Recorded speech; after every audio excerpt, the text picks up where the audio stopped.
How dare she How walk dare out she on me? walk out on Kang me? Ji-hoon, the unchallenged king of Seoul's underworld, stood frozen in the opulent penthouse suite of his Gangnam Tower.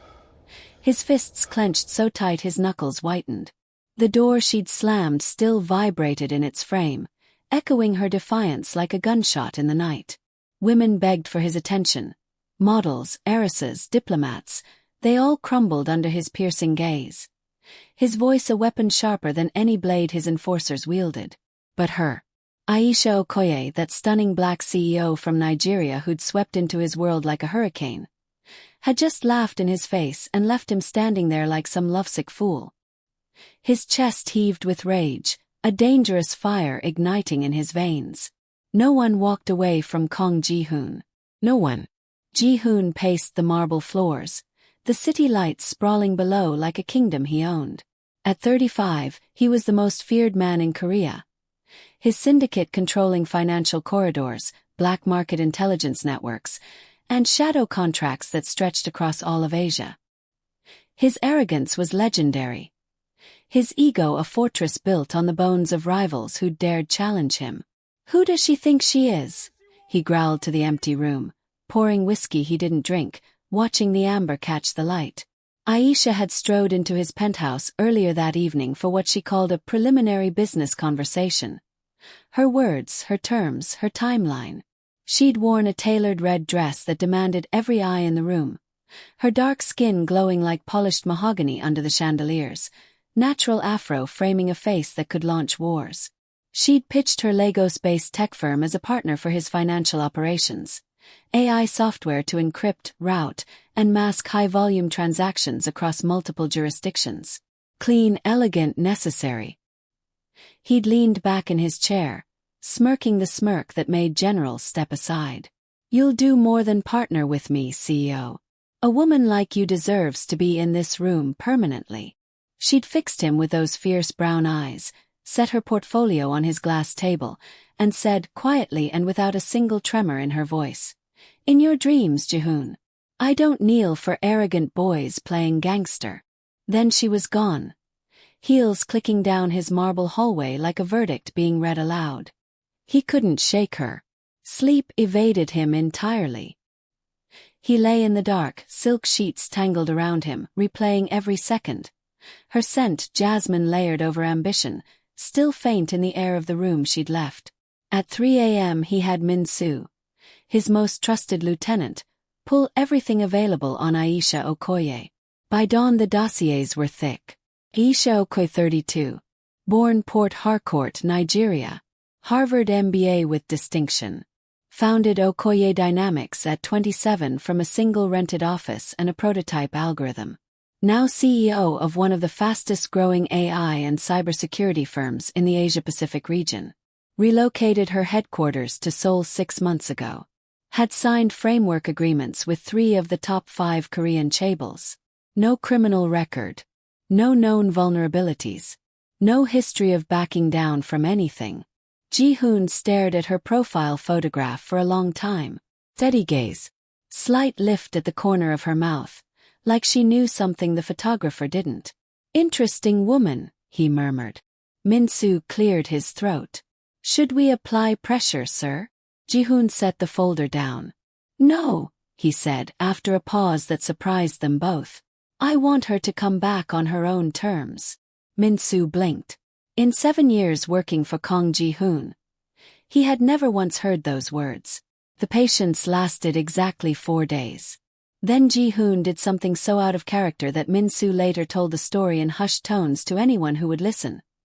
He called Aisha Okoye's office directly. Himself, no intermediary, no pressure attached. "Miss Okoye, I believe our last meeting ended prematurely." Her assistant patched the call through. Aisha's voice came across the line crisp and completely unbothered, as though she'd been expecting it and had already decided how it would go. "Mr. Kang." It ended exactly when it needed to. The line clicked dead. Ji-hoon pulled the phone slowly from his ear and stared at it. Then, for the first time in longer than he could remember, he laughed. Not the cold, controlled sound he used in negotiation rooms. Real one. Startled and genuine, rising from somewhere deep in his chest. He sat with it for a moment, the surprise of it, and then he thought, I need to see her again. Not for business. Just to see what she does next. He began appearing. Not aggressively.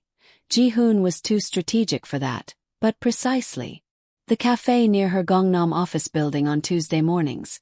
Already seated with an Americano and a newspaper when she arrived, acknowledging her with nothing more than a glance and a slight nod. The members-only rooftop bar her CFO favored on Friday evenings, across the room, never approaching, always aware. Aisha clocked it the first time and filed it. The second time she was quietly irritated. The third time she crossed the bar and stood over his table. Are you following me? Ji-hoon looked up with the patience of someone who had anticipated this exact moment. I own 2 businesses in this district and have a standing reservation at this bar. The probability of crossing paths is mathematically reasonable. That is a very elegant lie. His mouth curved slightly. It's also partially true. She looked at him for one long beat, then pulled out the chair across from him and sat, not because she wanted his company, but because retreating would have meant he'd won something, and Aisha Okoye did not give away wins. They argued for 90 minutes about AI regulation in financial markets, the ethics of algorithmic opacity, and the difference between privacy and concealment in cross-border transactions. He was sharper than she'd given him credit for. Well-read, precise, and wrong about 2 significant points that she corrected without softening her language or her eye contact. He didn't get defensive. He leaned forward. That response bothered her more than any counterargument could have. You study people before you engage them, he said, somewhere around the second hour. She set her glass down. I study everything before I engage it. And what did you conclude about me? She considered the question seriously before answering, which told him more than the answer itself.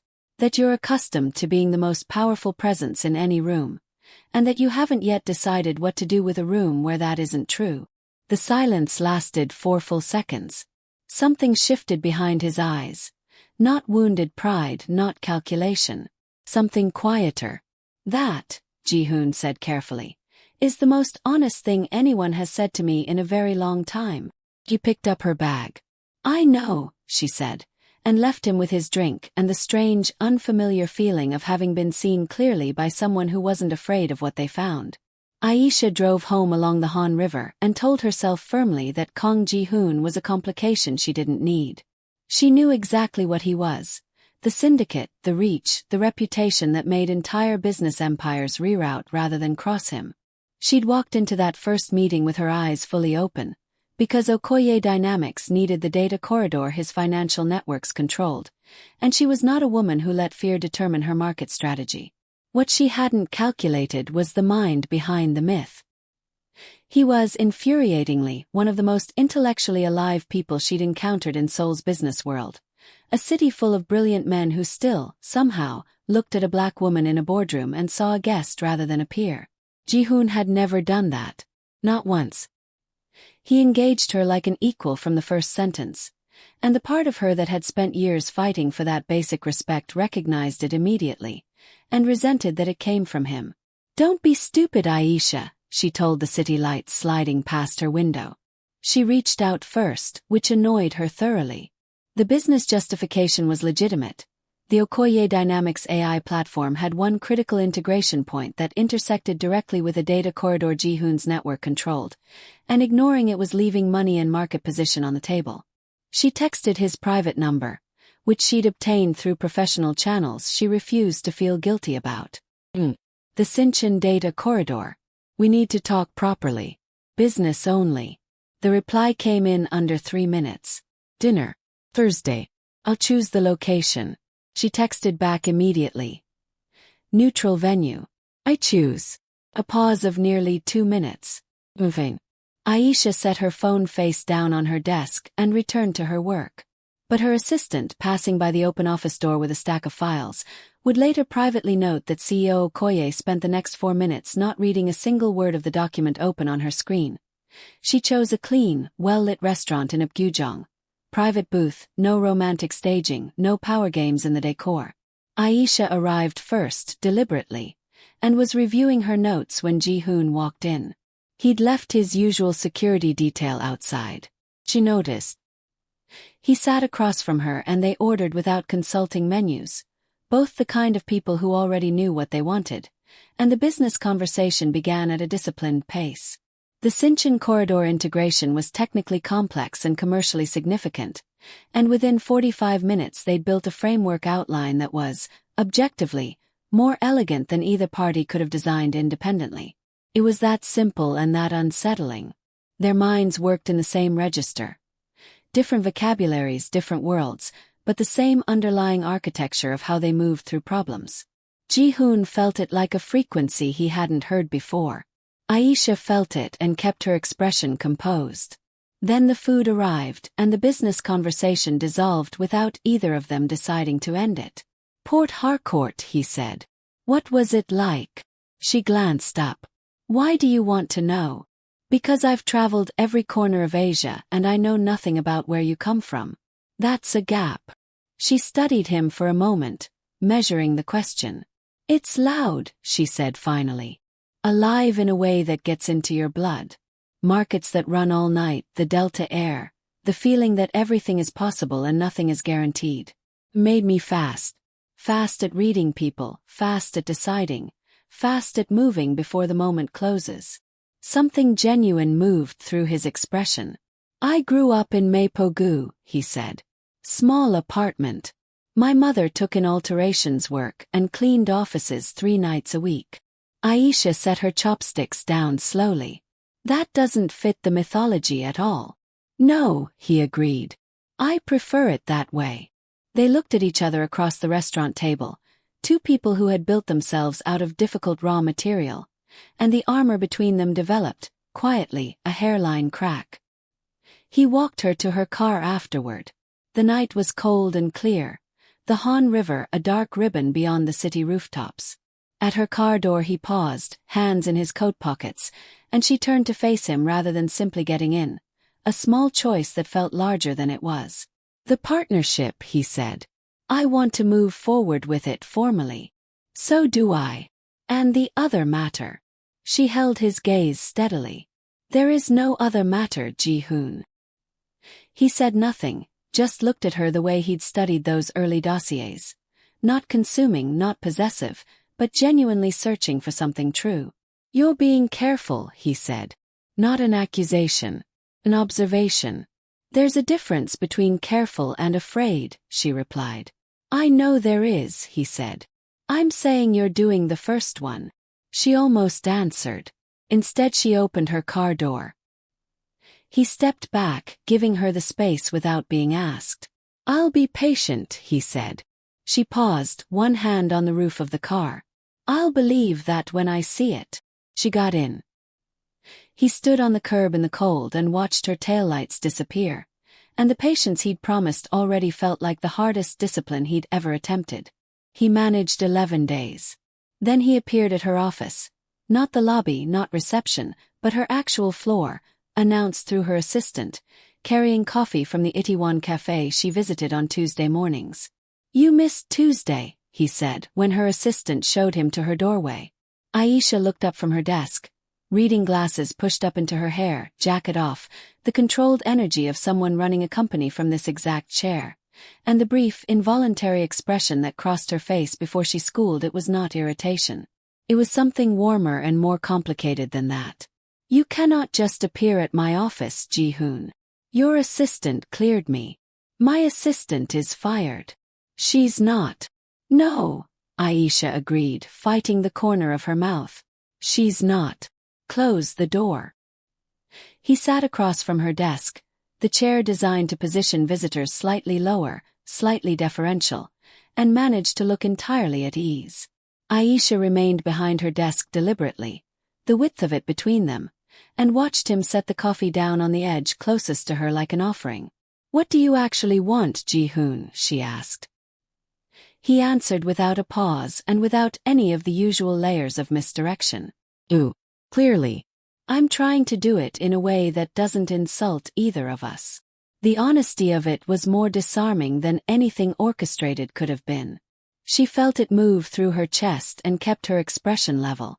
"You understand who I am," she said. "I understand exactly who you are," he replied. "That's why I'm sitting in this chair instead of sending someone with leverage."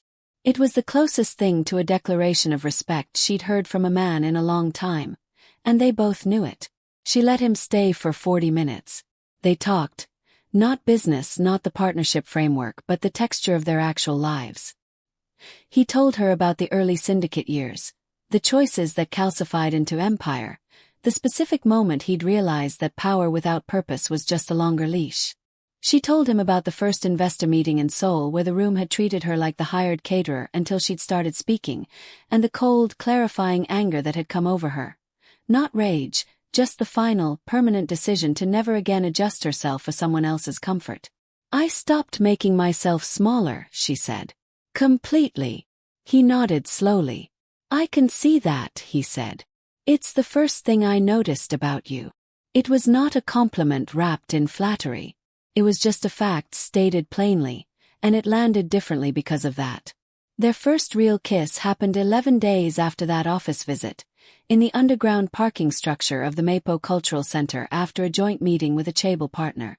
Neither of them had planned it.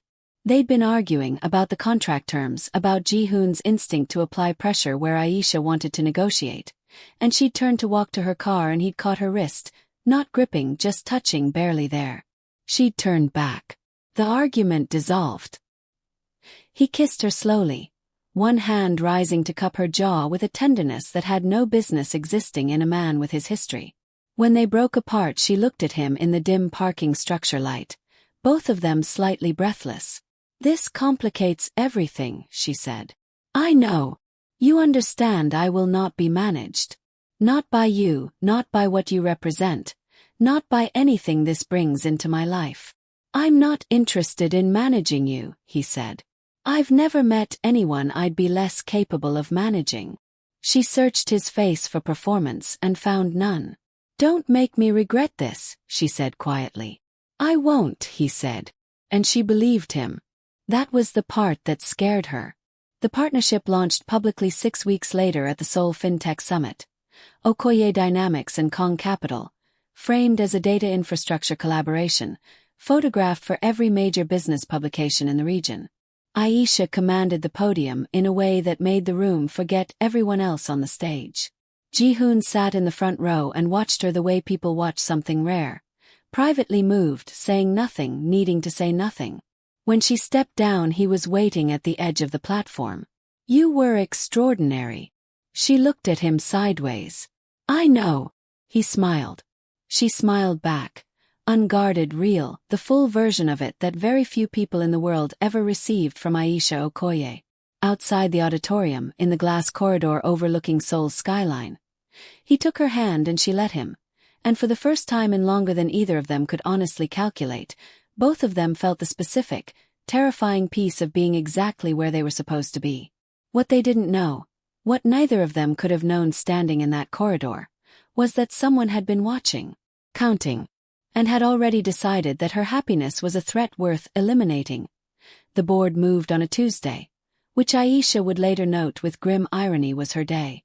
She walked into what her calendar listed as a routine Q3 performance review and found the full board assembled, 12 faces around the long table, none of them meeting her eyes. Daniel Choi, her CFO, sat at the head. Not his seat. Hers. He'd been with her for 4 years. She'd brought him from Hong Kong personally, built his compensation package herself, defended his decisions publicly more than once when the board had questioned his projections. He had the removal motion already drafted on the screen behind him when she walked in. The headline read, "Motion to restructure CEO authority, filed on grounds of reputational risk." Beneath it, in careful corporate language, was Kang Ji-hoon's name, their relationship, the photographs from the FinTech Summit. 3 chaebol partners who'd sent private correspondence expressing concern. The case was neat and sourced and had clearly been weeks in construction. Aisha stood in the doorway and read the entire screen in 4 seconds. Then she walked to her chair, the one Daniel had taken, looked at him with perfect stillness and said, "Move." He moved. but the motion stayed on the screen. 12 faces looked at her. She set her phone face down on the table, folded her hands and said, with the same voice she used to close billion-won contracts, "Let's discuss this properly then." She did not call Ji-hoon. The thought arrived and she set it aside in the same motion, the way she'd been setting aside the instinct to lean on people her entire adult life. This was hers. Daniel had miscalculated the same thing every person who'd underestimated her had miscalculated. He'd confused composure for passivity.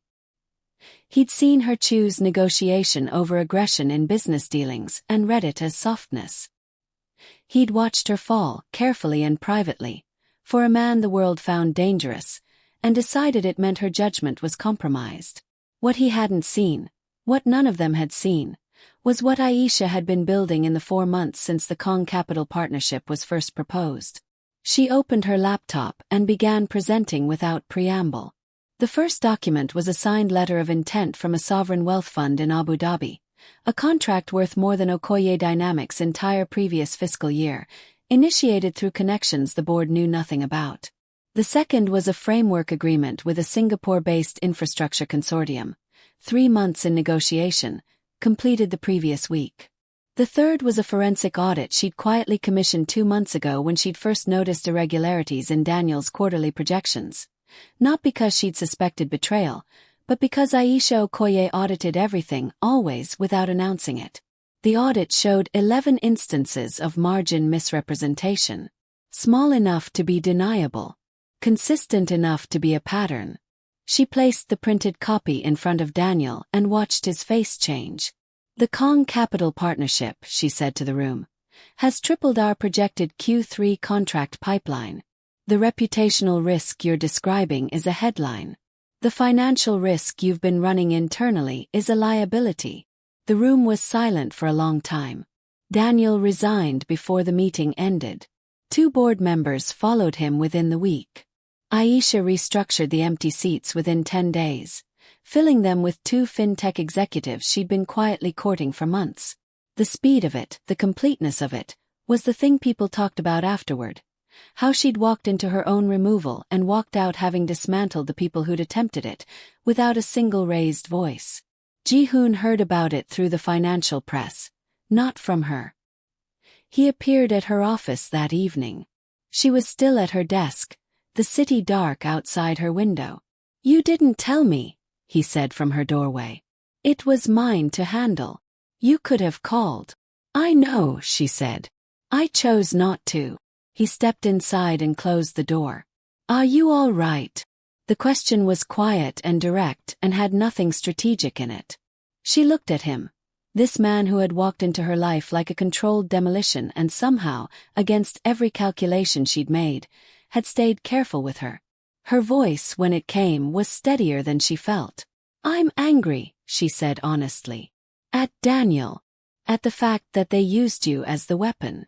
Ji-hoon said nothing. He crossed the office, sat in the chair across from her desk, and he stayed for 2 hours. Didn't try to fix it, didn't offer resources or retribution, didn't once suggest that his network could have handled it faster and cleaner, though they both knew it could have. He just sat across from her desk while she talked through it, the whole thing, the architecture of the betrayal, the specific sting of Daniel's face in that boardroom doorway, the exhaustion of having to be the most prepared person in every room for her entire career just to be taken seriously as a baseline. Ji-hoon listened the way he did everything, completely with his full attention, not waiting for the pause where he could insert his response. When she finally went quiet, he said, "You've been doing this alone a very long time." It wasn't pity. It was recognition. Aisha looked at him across her desk in the lamplight and felt something move through her chest that she didn't have a precise word for. "Yes," she said. "I have." The second fracture came 10 days later, and it came from him. One of Ji-hoon's former alliance partners, a man named Seo who ran a financial intelligence operation out of Busan, surfaced in the press with a story. Not about Ji-hoon's syndicate, not about anything criminal, but about Aisha. A sourced, detailed account of her earliest business dealings in Seoul, a minor regulatory gray area from her first year in the country, long resolved, legally meaningless, but framed precisely to suggest she'd entered the Korean market through Ji-hoon's back channels rather than her own merit.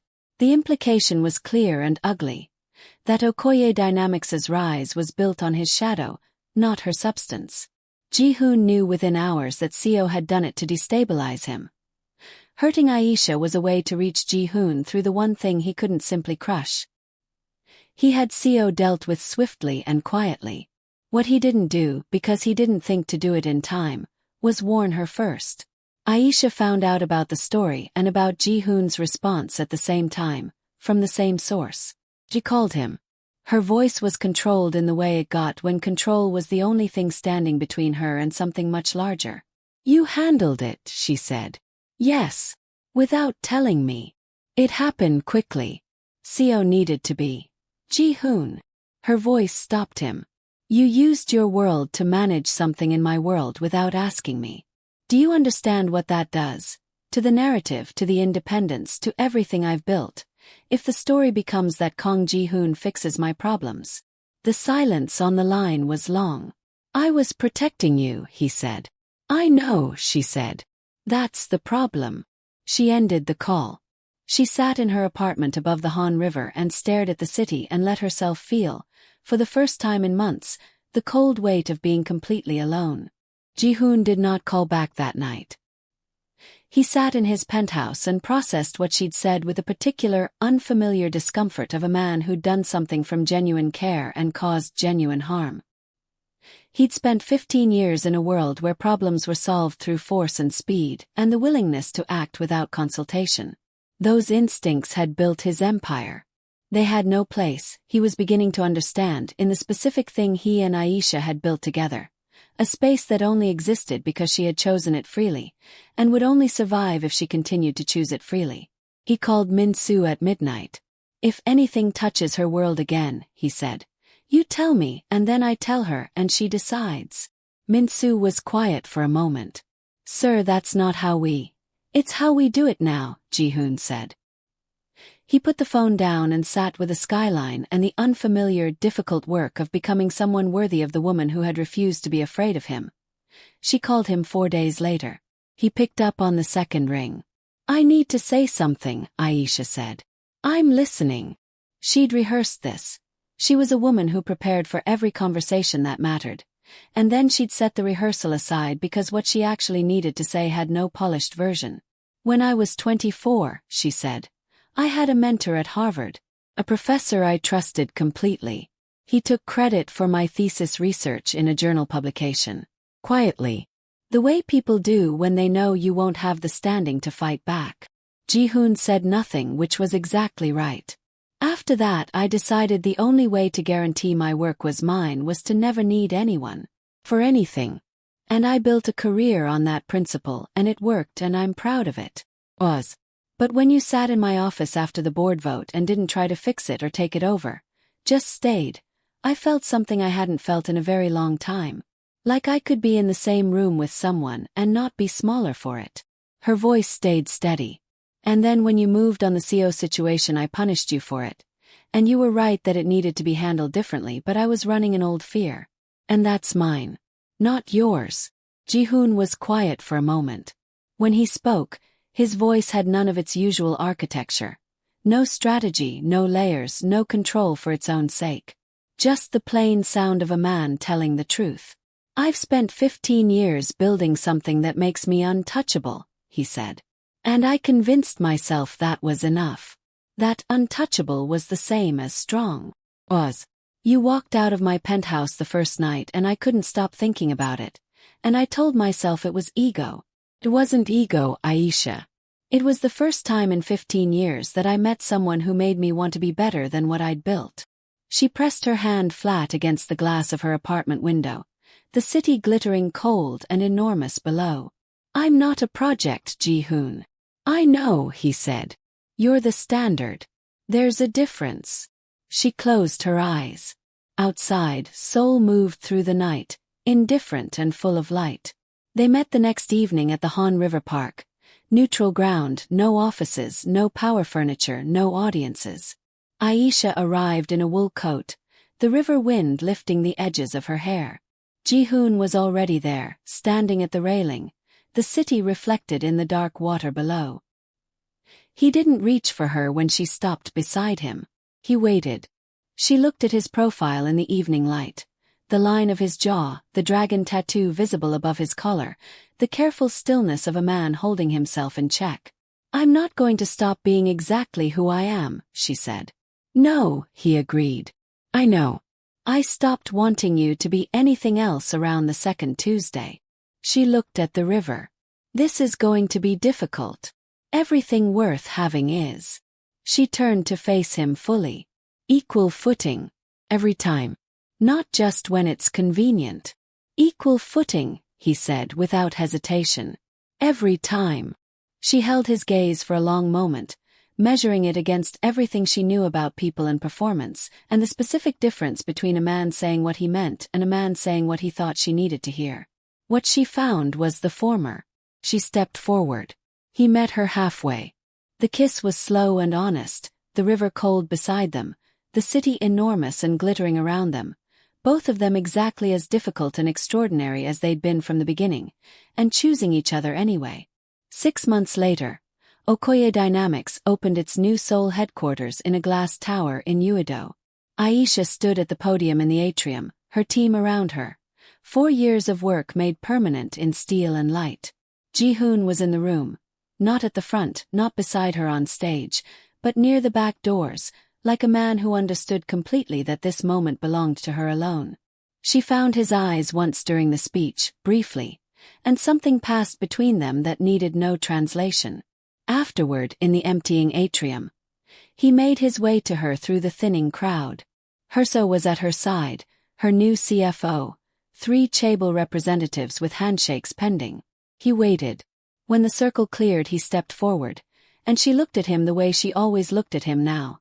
Directly, completely, without the careful management of distance she'd once kept like a wall. "Well," he said.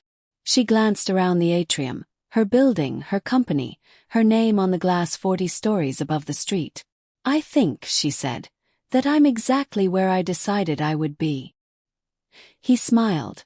Not the smirk, not the performance, but the real one that she alone had somehow become the only person in Seoul to see regularly.